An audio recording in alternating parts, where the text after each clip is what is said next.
Hello friends, आपका welcome है canon of information YouTube channel में। आज हम देख रहे हैं लाइब्रेरी साइंस के अंदर इनफ्लिप नेट सेंटर टॉपिक के बारे में। हम सेकंड ग्रेड, थर्ड ग्रेड या अन्य लाइब्रेरी साइंस की एग्ज़ाम के लिए एक महत्वपूर्ण टॉपिक है और हम सभी टॉपिक करेंगे, तो इसलिए हमारे साथ जुड़े रहें। तो सबसे पहले चलिए शुरू करते हैं इनफ्लिप नेट सेंटर। ये इनफ्लिप नेट सेंटर की फुल फॉर्म है information and library network centre.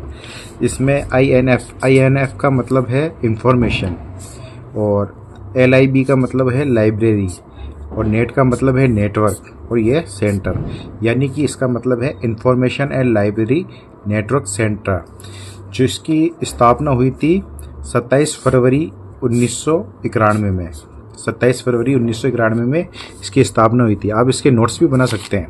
क्या इसके नोट्स बनाने से क्या आपको इजी रहेगा, आराम से याद कर सकते हो आप। और फिर इसकी स्थापना के समय ये था अहमदाबाद गुजरात में। अहमदाबाद गुजरात में इसकी स्थापना हुई थी और ये IUCAA के प्रोजेक्ट के अंतर्गत था, यानी इसका पूरा फॉर्म है inter university centre for astronomy and astrophysics. ये एस्ट्रोनॉमी और एस्ट्रोफिजिक्स के रिसर्च के लिए बना था। तो ये कहाँ बना था? IUCAA के प्रोजेक्ट के अंतर्गत। और 2013 में क्या हुआ, इसका स्थानांतरण हो गया था। कहाँ हो गया? गांधीनगर गुजरात की क्या कैपिटल है, और वहाँ पे इन्फोसिटी बिल्डिंग में इसका क्या हो गया, ट्रांसफ़र हो गया था इन्फोसिटी बिल्डिंग में। और फिर ये क्या हुआ 1996, 16 मई 1996 में क्या हुआ, ये स्वतंत्र विश्वविद्यालय केंद्र यानी कि इंडिपेंडेंट इंटर यूनिवर्सिटी सेंटर बन गया। तो ये किस तरह का नेटवर्क था? एकेडमिक नेटवर्क होता है अकेडमी के लिए, शैक्षणिक संस्थानों के लिए। तो ये एकेडमिक नेटवर्क बन गया किस तरह का? स्वतंत्र रूप का। कब बना? 16 मई 1996 को ये स्वतंत्र रूप से कार्य करने लगा।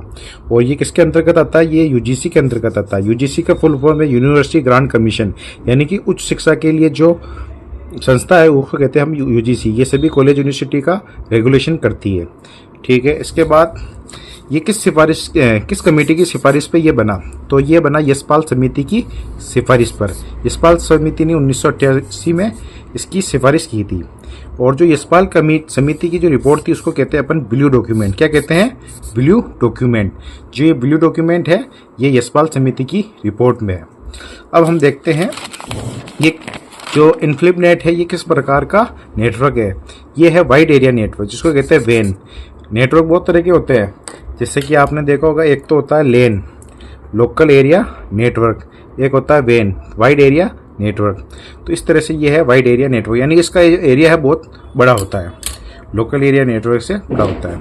अब हम देखते हैं इसके अंदर रीजनल सेंटर यानी क्षेत्रीय केंद्र। ये रीजनल सेंटर कितने तरह के होते हैं? ये रीजनल सेंटर होते हैं 4 तरह के।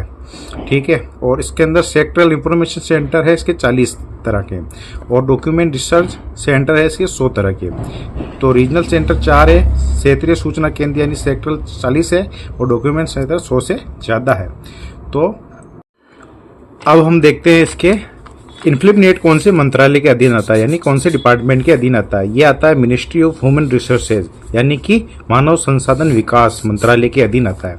लेकिन जो ये MHRD है, इसका नया नाम आ गया है मिनिस्ट्री ऑफ एजुकेशन, यानी कि ये शिक्षा विभाग के अंतर्गत आता है, केंद्रीय शिक्षा विभाग के अंतर्गत इनफ्लिप नेट आता है।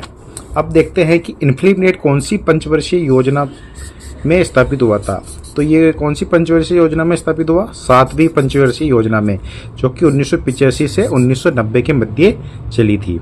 ठीक है, अगला इसमें है कि ओपन जनरल एक्सेस सिस्टम, यानी कि जो पत्रिकाएं होती है उसको ओपन एक्सेस सिस्टम होता है, वो किसके द्वारा संचालित होता है? वो इनफ्लिप नेट के द्वारा संचालित होता है। ओपन जनरल एक्सेस सिस्टम मतलब मुक्त पत्रिका का जो सिस्टम होता है, मतलब पत्रिकाएं, मतलब जनरल्स का मतलब होता है पत्रिकाओं को हम एक्सेस कर सकते हैं आसानी से। इनफ्लिप नेट द्वारा इसका संचालन किया जाता है।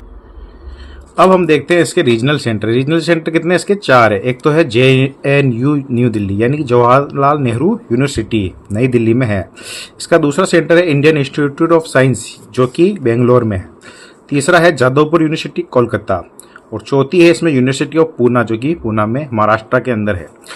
ठीक है, अब इसके अंदर देखते हैं डॉक्यूमेंट डिलीवरी सेंटर यानी दस्तावेज वितरण केंद्र, यानी जो इसका डॉक्यूमेंटेशन कहाँ पे जाता है। वितरित होता है। तो इसकी 6 यूनिवर्सिटियाँ हैं। एक तो है हैदराबाद यूनिवर्सिटी जो कि हैदराबाद में है, बनारस हिंदू यूनिवर्सिटी BHU जो कि वाराणसी में है, एक इंडियन इंस्टीट्यूट ऑफ साइंस जो कि बेंगलोर में है, एक है JNU यानी जो कि जवाहरलाल नेहरू यूनिवर्सिटी जो कि नई दिल्ली में है, अगली है पंजाब यूनिवर्सिटी जो कि चंडीगढ़ में है, और से 6ठे नंबर पे है Tata institute of social science जो कि मुंबई महाराष्ट्र के अंदर है। अब हम देखते हैं इन्फिलिप नेट प्रोजेक्ट कि इसके अंदर कौन कौन सी परियोजनाएं आती है।